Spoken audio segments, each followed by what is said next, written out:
네, 선거 개입 의혹과 관련된 검찰의 공소장 내용이 동아일보를 통해서 오늘 아침에 공개가 됐습니다. 법무부에서는 이제 전문을 공개할 경우에 여러 가지 이제 피의 사실 유포라든지 문제가 있기 때문에 최소한의 정도에서만 이제 국회에 자료 제출 요구가 있을 경우는 주겠다 이렇게 했는데 동아일보가 이것을 어디서 입수했는지 전부 공개를 해버렸습니다. 글쎄 뭐 동아일보가 이걸 어디서 입수했느냐 뭐.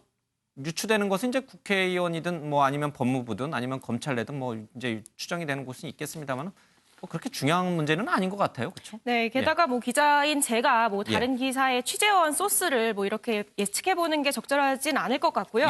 다만 동아일보는 이 공소장 전문을 실으면서 최근 적법하게 입수했다 이렇게 밝혔습니다.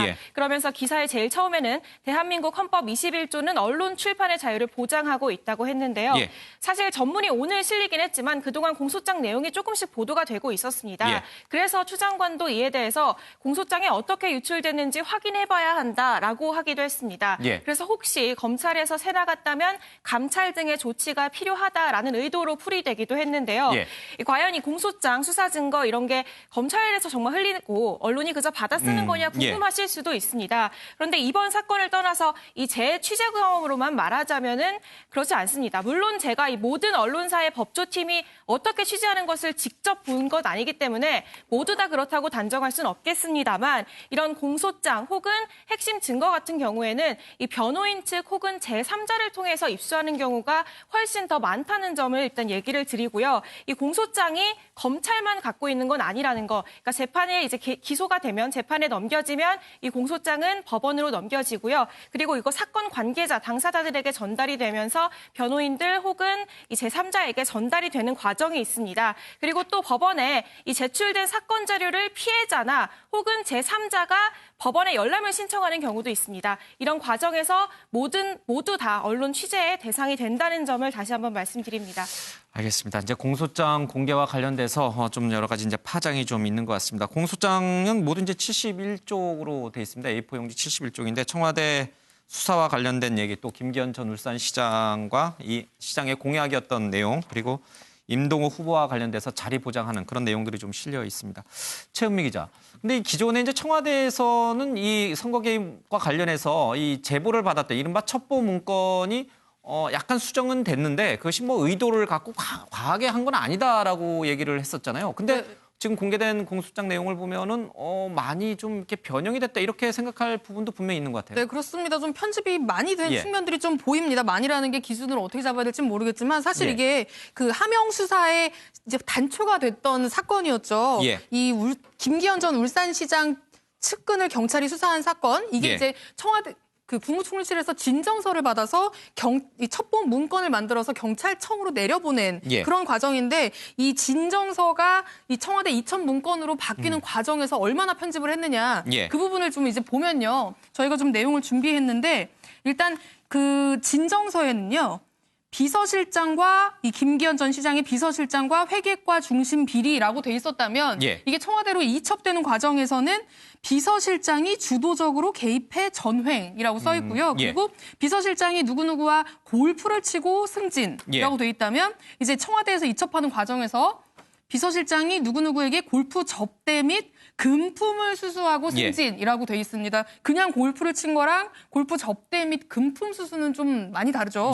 그리고 이제 가급적 지역 건설업체를 이용할 걸 권유했다라는 부분은 건설사에 압력을 행사했다라는 대목으로 좀 고쳐져 있고요.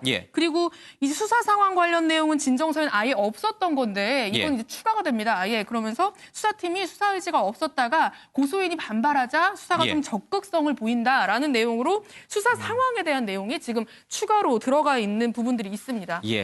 그러니까 이 공소장에 지금 나와 있는 내용을 보면은 기존의 청와대에서 크게 제보 내용을 보기 좋게 정리한 것인지, 그러니까 윗분에게 보고용으로 잘 정리한 수준이지 뭐 더 추가하거나 빼거나 그런 게 아니다라고 청와대는 해명했었잖아요. 그렇습니다. 청와대는 지금까지 일관되게 제보 내용을 문서로 옮겨서 요약하고 정리한 것이지 어떠한 추가도 없었다. 지금 현재까지 계속 그런 입장을 견지하고 있고요.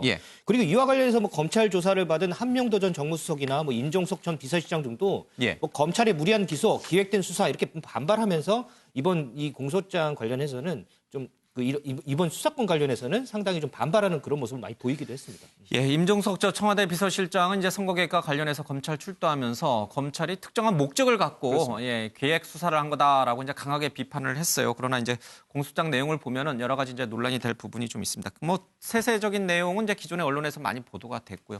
또 이제 동아일보 그 내용을 보면 좀 알 수 있으니까 문제는요. 이제 이건 이제 검찰의 공소장이에요, 그렇죠? 검찰의 주장이고 또 이제 청와대 임종석 전 실장을 비롯한 13명의 관련자들은 또 이제 재판에서 이제 또 싸울 텐데 뭐 진실은 재판에서 이제 결정이 되겠습니다만은 이 공소장을 과연 공개하는 게 옳으냐 아니냐를 놓고선 정치권에서는 여진이 계속되는 것 같아요. 네, 일단 뭐 공소장은 사실 검찰은요.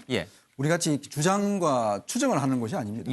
강제 수사권을 가지고 증거를 통해서 일단 이야기하는 것이기 때문에 그만큼 공소장에 일단 다른 것보다는 무게가 있다고 봐야 되겠죠.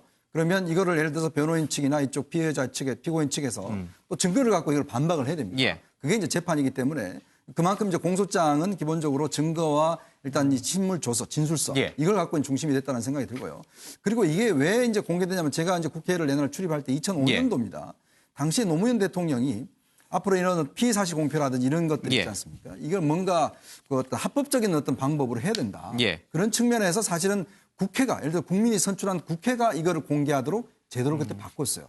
즉 옛날에는 보면 재판 전에 재판부가 어떤 공개한다든지 이런 식으로 됐거든요.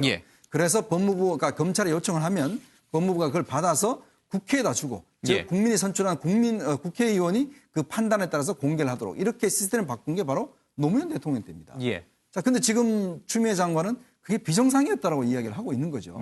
자, 그렇다면 왜 이게 비정상이었는 건지 저는 좀 납득할 수가 없는 것이고 그만큼 국민들 입장에서 보면 국민들이 알 권리가 충분히 있지 않습니까? 그리고 또 이게 우리나라는 공개재판주의입니다. 그러다 보니까 어차피 이거는 공개가 되는 상황이에요. 그리고 피의사실 공표는 기소하기 이전에 피의사실 공표는 그거는 형법으로 엄격히 처벌하게 돼 있죠. 그러나 기소한 이후에는 이미 공개적인 자리에 이 상황이 나와 있기 때문에 저는 좀 상당히 추미애 장관의 설명이 궁색하다는 생각이 들고 최근에 보면 진보 보수할 것 없이 전 일간지가 사설을 썼는데 똑같은 논조로 사설을 썼습니다. 알겠습니다. 이런 사례는 거의 처음입니다. 추 장관이 그러면 왜 이렇게 무리수를 던졌을까? 일각에서는 뭐 이제 대권 얘기도 좀 설설 나오고 있는 것 같습니다. 여러 가지 설들이 좀 난무하고 있습니다.